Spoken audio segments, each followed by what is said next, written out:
What's going on, everybody? Welcome to the channel. So good to have you here. It's been an exciting week in movie news. Basically, everything coming out of CinemaCon, we have to discuss. So we have Transformers, G.I. Joe, pretty much being confirmed. We have news on Captain America, Brave and the Beautiful. No, I'm kidding. That's not the name of it. Brave and the Bold. Brave and the Restless. No, it is Brave New World. And also we have news about the Thunderbolts and a bunch of other stuff. But for me, I need to talk to y'all about that last X-Men 97 episode. Yo. And I want to hear your thoughts on Fallout. So we got a lot to cover this week in the Zone News. Let's dive right into it.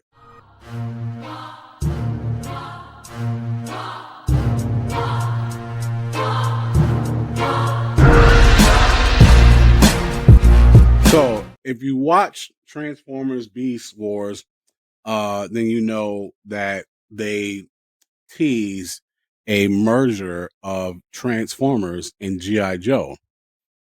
And well, that has pretty much been confirmed. Let's check it out. So this is coming from superherohype.com. It says Transformers G.I. Joe crossover movie will be executive produced by Steven Spielberg. So the long-awaited Transformers and G.I. Joe crossover on the big screen is moving forward with Steven Spielberg producing. Per Deadline, Paramount CEO Brian Robbins appeared at the studio CinemaCon presentation in Las Vegas, where he announced the contract extension of Transformers producer Lorenzo Di Bonaventura. Among the projects Di Bonaventura will oversee are the animated Transformers 1, which they got to see the trailer for at CinemaCon, and the Transformers G.I. Joe event movie that was teased in the final scene of last year's Transformer Rise of the Beast. My bad. I called it Beast Wars because that's what it was based on, but whatever. Y'all knew what I was talking about.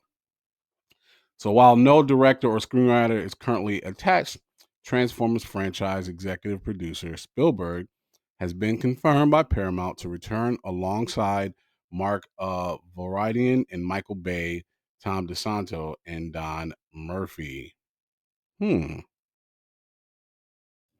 So clearly, G.I. Joe has not had a great run. Um, the G.I. Joe uh, Snake Eyes movie was straight trash. So it would be nice to see if G.I. Joe can have the similar success that these Transformer prequels, if you will, have had. Starting with Bumblebee, um, they've been on a pretty good run outside of the Michael Bay Transformers world or series. So these Transformers have had a pretty good run, and maybe tying GI Joe to that Transformer series, we could see a successful GI Joe run, which I am hopeful for because I like GI Joe obviously as a kid, and I thought the first GI Joe was okay. It was cool. The second one was better with The Rock, but it was okay. I would love to see GI Joe be successful like this version of the Transformers that we've gotten lately. But let me know what y'all think about these two coming together. And what do you think? Will it work? Will you see it? Let me know your thoughts in the comments below. So at CinemaCon, they got to see footage from Captain America, and Kevin Feige came out and he brought Anthony Mackie out, and they gave a little preview of Brave New World, which of course I can't wait to see. But you know, Entertainment Weekly dropped some images of what was released during CinemaCon. And you got to see a picture of Anthony Mackie. holding his shield, and a picture of uh, Harrison Ford and Anthony Mackie talking. Of course, Harrison Ford is now playing Thunderbolt Ross, and so we got to take a look at that. And also, you got to see Anthony Mackie in his new Captain America uniform, which has been kind of already teased online. But um, photos look cool, right? But here is what got me excited about what was said at CinemaCon is that Kevin Feige kept referencing Captain America Winter Soldier, which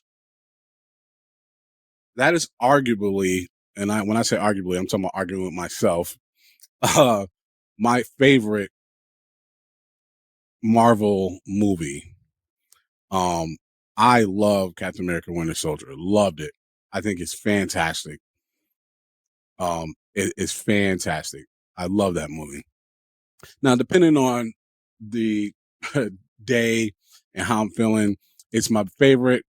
Um,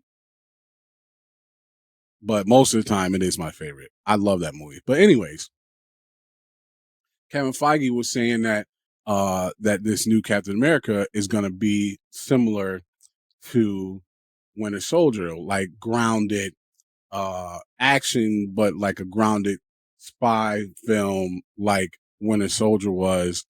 And I'm here for it, y'all. I am here for it. If Brave New World is going to be around like with the same energy, um, same type of movie as Winter Soldier, take my money right now. Obviously, I was looking forward to it because I like uh, um, Winter Soldier, Falcon and the Winter Soldier. It was cool, but after reading all the reports about what this new Captain America is going to be about, I was looking forward to it. But now I'm really looking forward to it after hearing what Kevin Feige said about it. If it's anything like Winter Soldier, I'm in. Do me a favor, let me know what y'all think.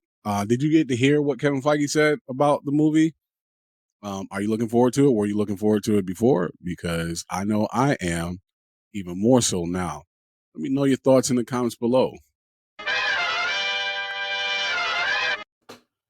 Okay, also at CinemaCon, Kevin Feige talked about the Thunderbolts and released the new title of the Thunderbolts, which is Thunderbolts with an asterisk. And I find that interesting. He went on to say that yes, that is officially the title, and we won't tell you any more about that until the film comes out. So clearly, this is intentional, and you know the internet, of course, is on fire about it. Some people think it's because at some point they'll become the Dark Avengers, which is interesting. That's an interesting theory. Another theory is that the Thunderbolts don't like the name. They don't like the fact that they're being called named after uh, Ross Thunderbolt. So uh, that's why it's an actress until they figure out what their name is, which I think is funny. Um, and then also, there's another theory that it's the Thunderbolts with an asterisk because this isn't the actual um, Thunderbolts group, and that there'll be new additions by the end of the movie. However, I like that Marvel is back to dropping little nuggets towards their movies and getting us hyped again for Marvel content. It's great marketing. It's a great idea. I like it because now, until the movie comes out, we're going to be theorizing what this means. I'm curious what do you all think about the asterisk being added to um, uh, the name. Is it because they don't want to be named after Thunderbolt Ross? You think it's because they're eventually going to become the Dark Avengers? Or maybe this is the start of the Avengers. I don't. I don't think it's that one. But love to hear your theories in the comments below. Let me know what you think. Okay, so I am a huge Teenage Mutant Ninja Turtle fan, like a very big fan. I remember in the 80s at the cartoon as a kid. I remember going to see the movie in theaters, and how exciting that was to see them in live action. I remember spending many, many, many, many, many hours in the arcades. Remember arcades?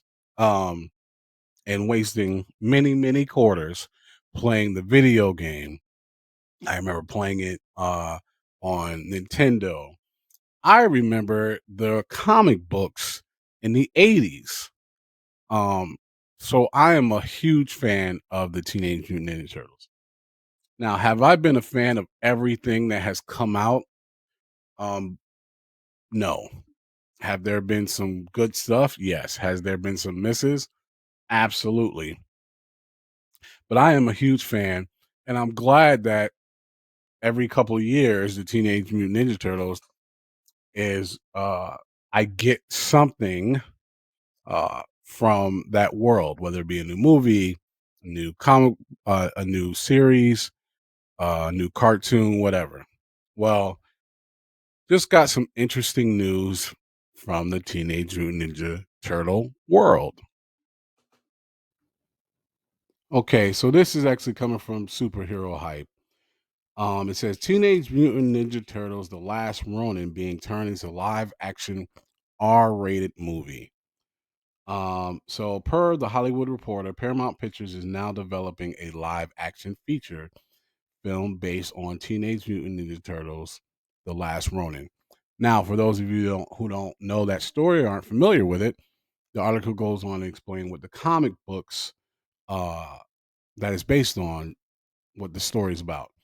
So it says Teenage Mutant Ninja Turtles: The Last Ronin is a 5-issue limited series that launched from IDW Publishing in 2020, based on a story by Kevin Eastman and Peter Laird, creators of the Teenage Mutant Ninja Turtles franchise. The series was written by Eastman and Tom Waltz and illustrated by Isa Escazora, Isaac Escazora, Ben Bishop, and Eastman. Now, here's the synopsis. So, in a future battle ravaged New York City, a lone surviving turtle embarks on a seemingly hopeless mission seeking justice for the family he lost. From legendary Teenage Mutant Ninja Turtle co creators Kevin Eastman and Peter Laird, uh, get ready for the final story of the Teenage Mutant Ninja Turtles 3 decades in the making. What terrible events destroyed his family and left New York a crumbling post apocalyptic nightmare? All will be revealed in this cinematic turtle tale that sees longtime friends becoming enemies and new allies emerging in the most unexpected places. Can the surviving turtle triumph? And it goes on to say Paramount's new Teenage Mutant Ninja Turtle Last One is intended to be R-rated, given the story's dark subject matter. Tyler Burton Smith, Boy Kills World, is writing the script, which I'm looking forward to that movie. While no director has been announced to be attached to the project at this time, Walter Hamada, meanwhile, is producing the movie. Now, I'll be the first to admit I did not read this comic book series. And it's funny because when it first came out, I remember thinking, I got to go get this. I want to check it out because it was all over the internet, at least all over the places that I read. And I was like, I got to check it out. But, things happen, COVID happened, a bunch of stuff happened, and I never got to it. But now I'm definitely going to go read it for sure. I might go get it this weekend. But needless to say, I am in. This sounds dope. Now, of course, I'll probably be more excited once I watch, read the comic book. But you know what? It's about time the Turtles have had an R-rated film because the comic books was gangster. They was dark back in the day. The cartoons made it lively and friendly and pretty and cute, which was a good move. But it'd be good to see them uh, see him in an R-rated film. But What do y'all think? I'm excited for this. This is dope. Last Ronin. Did you know this was coming out? Did you read the series? If you read the series, please don't spoil it. Because I'm definitely gonna check it out. Because I've been meaning to read this series. But do me a favor, let me know your thoughts in the comments below. I'm in. Okay, so I have only watched 3 episodes, but I wanted to take an opportunity to really quick talk about Fallout. Now, as you all know, I reacted to the trailer and I was like, okay, this looks dope. And as I admittedly admitted, not a big fan of the game itself. I'm not saying it's anything bad. There's just certain games that I'm really into, but I know the content, right? And I might have to revisit that, but definitely know the content. So, and when I say that, this is not me saying that the game is trash or anything like that. It can't be trash because there's so many of them. So clearly, it's a good series, but just not familiar. Excuse me, just not a big fan of it. However, I familiar enough with the content that when I saw the trailer, I appreciated the fact from all the things that I saw from the game in the trailer, and it was a good trailer. It was enough for me to want to see the show. So I'm 3 episodes in right now, and um, the episodes are long, and I just haven't had the time to like binge watch all of them. I hope to complete it um this weekend so that I can do like a full review of the series. But so far, I'm in. It's good. It's really good, and this is coming from somebody that is does not know all of the games, did not play all the games. So I'm definitely going to call myself an outsider on this one. And as an outsider, I can say this is good. Now, I can't grade it and say they nailed it from an adaptation standpoint because, again, I don't know enough about the series to sign off on it and give it my seal of approval as a fan of the game. But I can say so far with this series, I like it. I am enjoying myself very much. Um, I like the blend of comedy and the I like the score that's played. I think the set pieces are great. The costumes are great. I think there's a good enough action there. I like the how you bounce from one character's story to the other. And after 3 episodes, I'm invested. Yeah, I'm in. I like it. I'm curious from someone who is a fan of the game, what do you think of it? And it's funny because I believe I own Fallout, the first one. Do I know I own one of the Fallout games where I bought it at one point and maybe took it back. Like I said, I wasn't a big uh fan of the game, but again, that's not me saying the game was trash. It just wasn't for me. But I'm curious for somebody who actually plays the games, knows the games, what you think of the series. So even if you're not a fan of the game, love to hear your thoughts. What do you think of the series up to this point? Did you watch it all? I hope to watch all of it this weekend so I can give you all my total review. But so far, so good. If you are a fan of the game, did they do good? Did they nail it? Let me know your thoughts. Let me know your thoughts in the comments below. I'm in.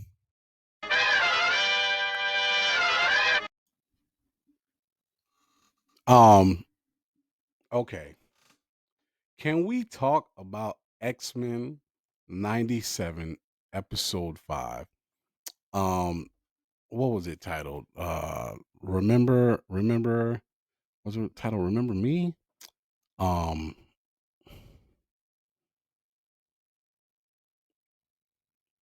Remember it. So I'm not gonna spoil it, or I'm gonna try not to. And if I do, I'll put up a spoiler warning. If you haven't watched this, let me just tell you what the internet is saying. Some people are calling this the best um animated episode of the series, and I'm talking about from X-Men, the original series, all the way to now X-Men 97. Some people are calling it the best thing Marvel has put out this year. Some people are calling it the best thing Marvel has put out in a while. There's a lot of praise being heaped on this episode. I'm not going to say I agree or disagree with any of it.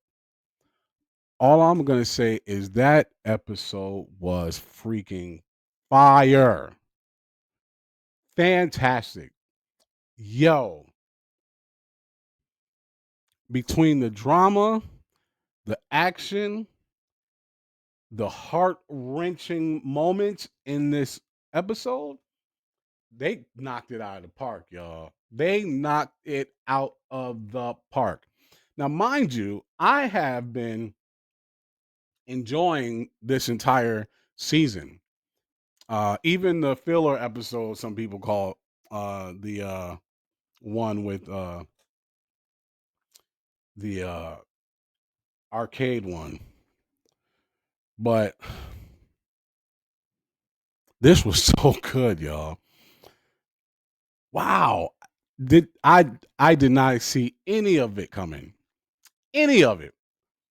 Um and of course, clearly it's the episode ends. We don't know how real all of it is because one thing about cartoons, well, about comic books and Marvel in general,